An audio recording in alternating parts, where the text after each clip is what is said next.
like this, and when the tsunami actually came ashore, it was only a couple of inches. This time people feel a little bit different. They think this is the real deal.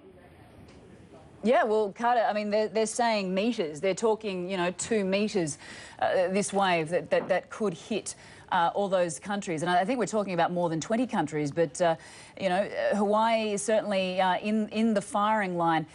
Tell us about the previous tsunamis that have hit Hawaii. You say the one last year was only a couple of inches, but what about in previous years? Any larger ones that have hit the islands? If I'm correct in my Hawaiian history here, I believe the last devastating tsunami to hit the Hawaiian Islands was back in the 1950s.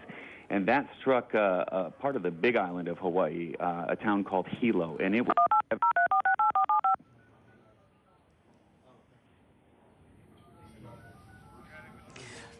I think we have just lost our Carter Evans, who is reporting live from Honolulu. But as he said, it has just gone 10:45 p.m.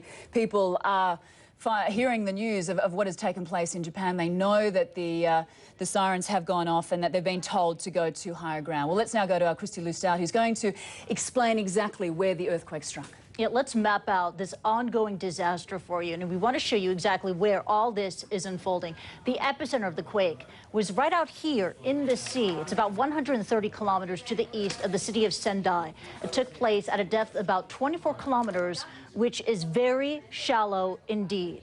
Now, the site, it lies about 373 kilometers from the capital of Tokyo. That's where we've been watching all these images of the buildings shaking in the capital and the population there forced to take cover. The quake, it was even felt in Beijing, China. But there is no doubting where the greatest impact has been.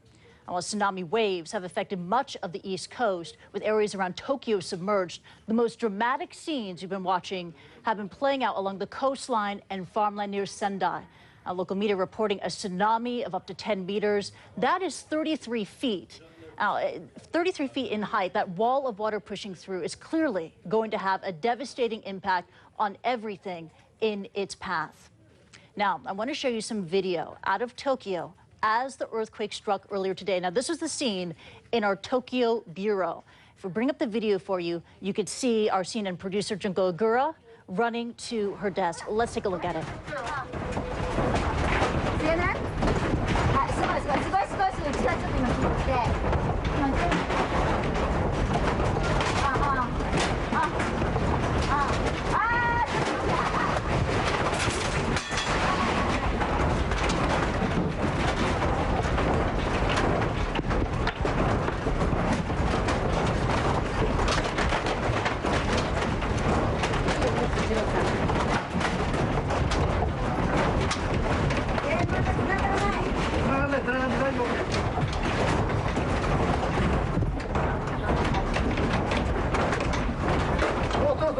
The tremors lasted for several minutes there in Tokyo, but Tokyo again, 373 kilometers away from the epicenter. Anna.